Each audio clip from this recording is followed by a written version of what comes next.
Hello, amazing, beautiful people. How exciting is this? We're in season 3 of The Great Exchange, and we're into session 2, Ruthlessness or Mercy. And in this series, we are looking at the ugly stuff and the good stuff. So what we're looking to do is identify what is unhelpful and then make it into something helpful. So right now, I think it's a really interesting dynamic, ruthlessness. It's hard or cruel behavior, that sheer determination to get what you want, regardless of the cost, sometimes to yourself and certainly to those around you. Mike Tyson back in the day gained a reputation for ruthlessness. As human beings, we are programmed to go towards pleasure, towards the things we love, and move away from pain. We will often go to great lengths to avoid pain. We'll make up stories. We will pretend we're somebody we're not. We'll say yes when we need to say no, or whatever it might be, anything to avoid the pain that's sitting in our hearts behind. Pain can come in many ways, and it may be either a fear. Sometimes it's this false fear of being found out. Oh my goodness, if they really knew what I was like, they would never like me. It could sometimes be a trigger of rejection, a fear of rejection, which is very common. Where you've been hurt in the past, you've got this open wound. And so you put up this hard exterior. I know, I've been there, like, don't come near me, because I've been hurt and I had heart wounds. And so you stand back and you're like, no. And in extreme cases, that becomes ruthless. Because you get to this, there's so much pain in your heart that you become so driven by that you literally just go and you go straight ahead, without considering anybody else or anything else. It's self-driven, it's looking from the outside in, and it's wanting to control the surroundings around you so that you can feel better. A fear of failure, or what other people will think, is also really common, and it can keep people trapped in toxic environments or relationships for many years. It can keep people stuck in the Stephen Cartman's dreaded drama triangle. So back in the day, I was in a toxic relationship with my ex-husband. Neither of us were terrible people. We just ended up in this really ruthless situation, and it did get ruthless, because I had my way and he had his way, and that was it. And neither of those were going to come together. And I was stuck, or we were stuck, in the dreaded trauma triangle. I saw myself as the victim, and I felt that my spouse, or it was my ex-husband, was the persecutor. He was ruthless for not behaving or doing things the way I thought they should go. And I was looking for someone or something somewhere to rescue me. There must be a way out. There must be a rescuer somewhere. The persecutor was my ex-husband was getting so frustrated because I wasn't doing what he expected me to. It wasn't going his way and it wasn't going my way. And so both of us needed a rescuer in that situation. And the rescuer needs the persecutor and the victim, otherwise they've got no job to do. And it makes them feel powerful when they're needed. The whole 3 in this scenario takes you down a downhill spiral. It just gets worse and worse, and it's all about power. When someone's in power, they feel good. When they're not, they feel horrendous. The ruthlessness sits in each area, as each person is only thinking of themselves and what they can get out of the situation. I think most divorces, this stuff is just, I really wish people knew about this stuff. And I wish I had known about this stuff. And my pain and my heart, it wasn't that my ex-husband was a bad man. It was my heart was so full of wounds. And so was his, I guess.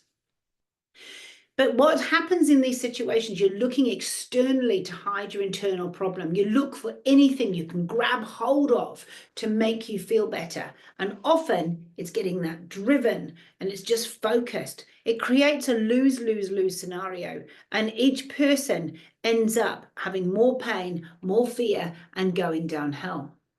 So that's the dreaded drama triangle. That's ruthlessness that is self-driven, that doesn't care about anything else.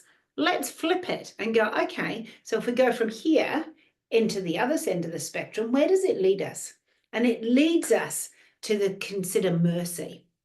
I love mercy. Bring it on in so many forms.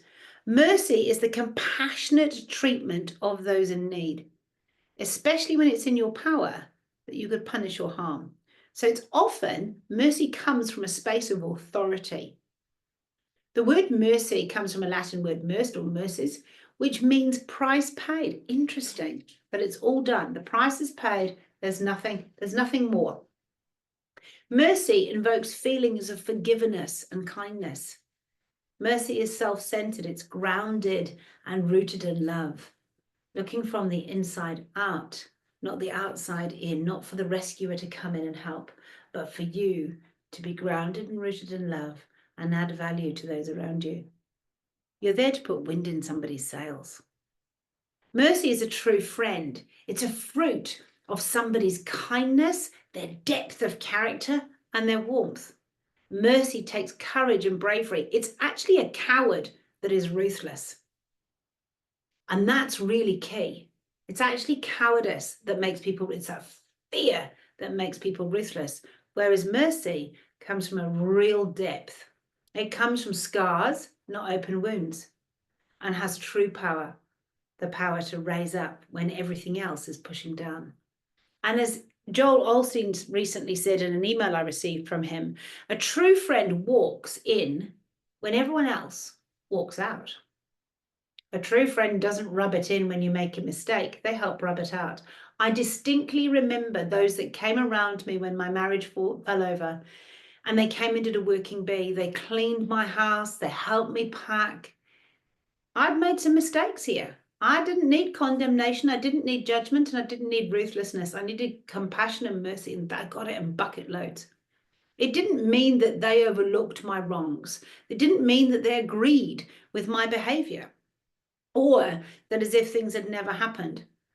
But they understood, probably as much as I do, that if it wasn't for the grace of God, that they too might need some healing. When you show mercy in the guilty, so when you show that mercy, which they did for me, I was no saint at that point in time.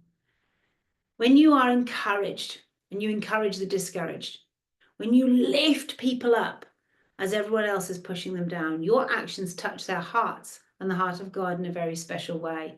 I still remember to this day, some of these people I don't see hardly ever at all, but I still remember each and every one of them. I remember the two ladies that scrubbed my house from top to bottom.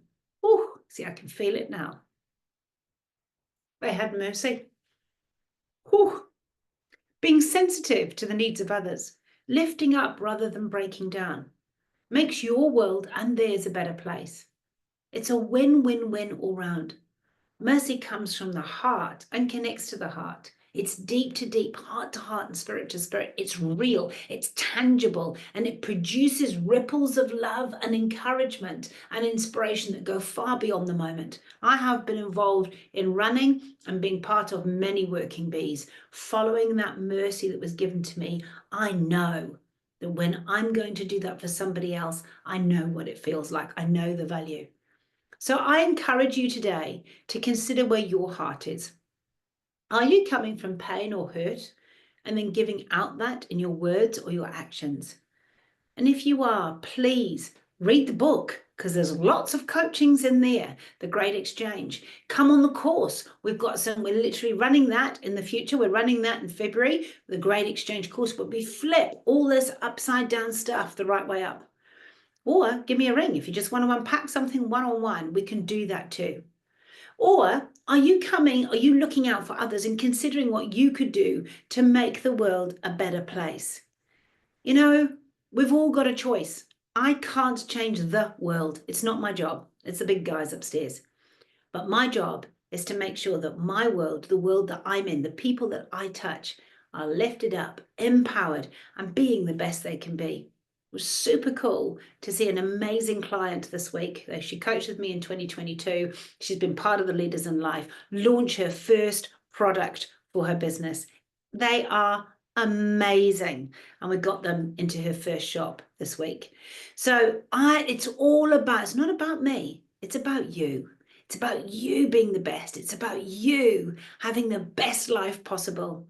And there's nothing that brings me more joy than flipping the upside down world back the right way up for you, for somebody who is in that space.